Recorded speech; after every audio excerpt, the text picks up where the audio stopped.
Hello students. You certainly have heard about Jules Verne and H.G. Wells and the books they have written, 20,000 Leagues Under the Sea, From the Earth to the Moon, The War of the Worlds, The Time Machine, The Invisible Man. And you definitely have heard about Steven Spielberg and Christopher Nolan and the great movies they have made, E.T., Jurassic Park, Interstellar, Inception, etc. Now, why do you think these movies and these books are so popular?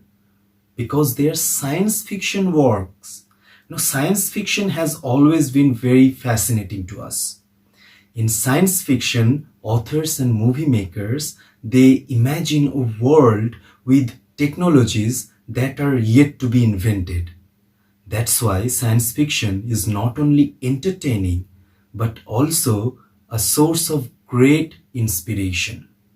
The story that I am going to discuss today is The Fun They Had, written by Isaac Asimov. It is also a science fiction story. Now, Isaac Asimov was an American biochemistry professor at Boston University. He was born in 1920 and died in 1992. Now, he was popular for writing science fiction stories and his works on popular science. Now, this particular story, The Fun They Had, was written in the 1950s and was first published in the year 1951 in a children's magazine. Eventually, it became very popular. Even Isaac Asimov considered it to be one of his finest works.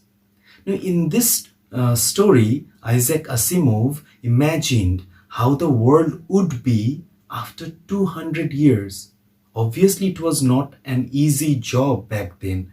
We must remember that the technology back then was not so advanced. We may find some of the technologies talked about in the story to be existing in the 21st century today.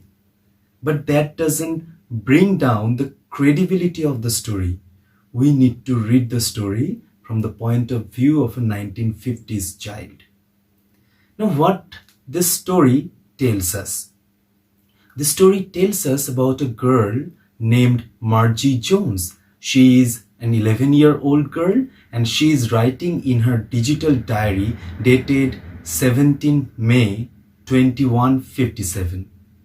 Now, she is writing that her neighbor Tommy, who is a 13-year-old boy, has found a book, a real book with pages, real pages with words printed on them. Tommy has found this book in the attic of his house. Attic means a storeroom where different things are stored. While exploring through the things stored in the storeroom, Tommy somehow came across this book. Now, this is very fascinating to them. They are accustomed to see books or read books on a television screen. Their books are stored in their televisions, and when they need to read them, they just turn on the television and the words, they appear on the screen and they read them. That's why this particular book is very interesting for them. So the yellow pages, the wrinkled pages are very fascinating to them. They also find this to be very surprising that the words are not moving on the pages. When they turn the pages and get back to a previous page, they find that the words are still there. They have not moved from their places. Now, that is very interesting and different. Besides that, Tommy wonders whether they're supposed to throw the book away once they finish reading it. They cannot store it in their television. So what they're supposed to do with the book once they finish it? Now, they cannot come to a conclusion. Now, in the meantime, Margie asks Tommy what the book is about. And Tommy says that the book is about a school. A school?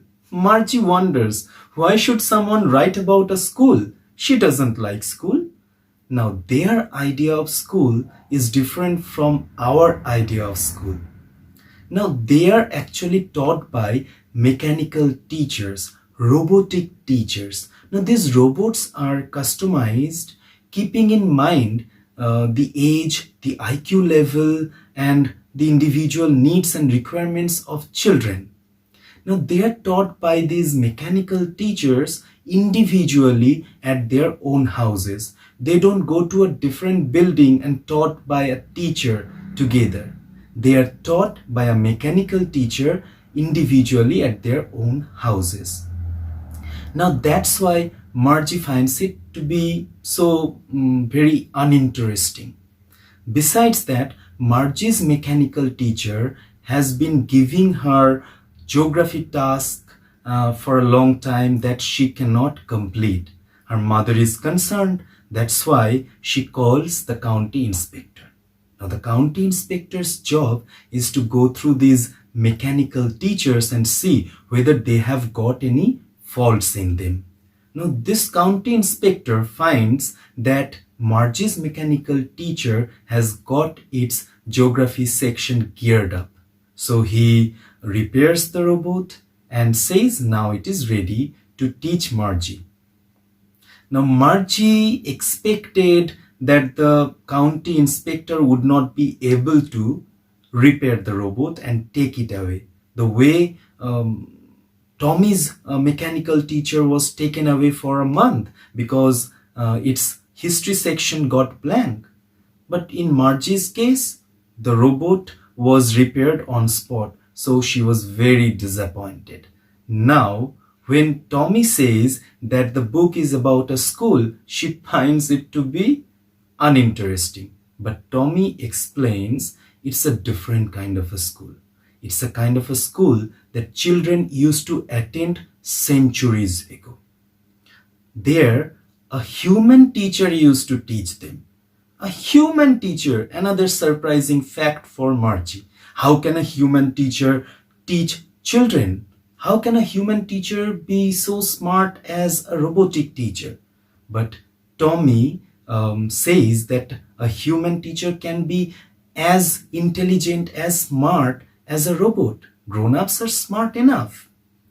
Now, Margie raises another question. Why should they allow a human teacher to stay with them in their houses? Because their robotic teachers stay with them in their houses and teach them individually.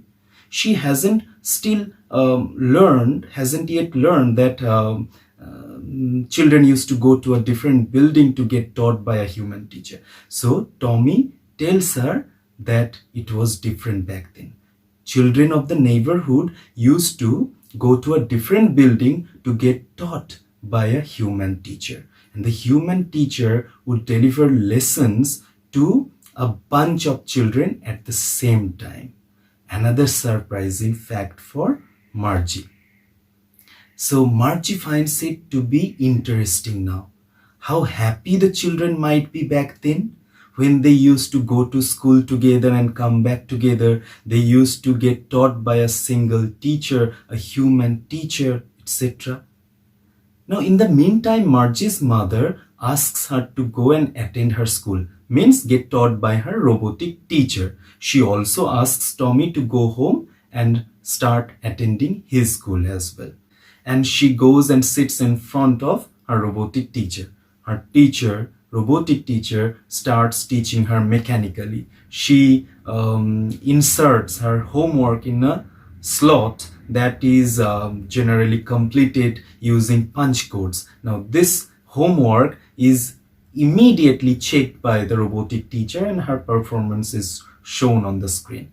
The teacher starts giving her lessons on fractions on the screen. She finds it to be very uninteresting, and she starts imagining how happy children might be in the past when they used to attend school together. She also wonders about the fact that how children could help each other with their homework because they used to get their lessons together.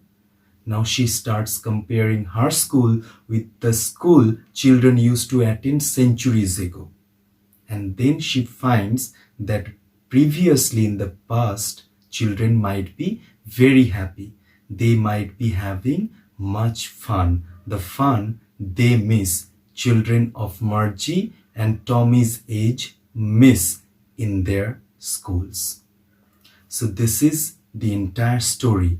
Your job is to go through the entire story, read it thoroughly, and find different facts presented in the story. You obviously need to read the kind of technologies that have been talked about in the story. You need to read the description of the book. You need to understand how school in the present and the school in the future are different from each other. And besides that, you also need to understand how Margie sees the entire thing. Now that's where I am supposed to end. Goodbye. Thank you.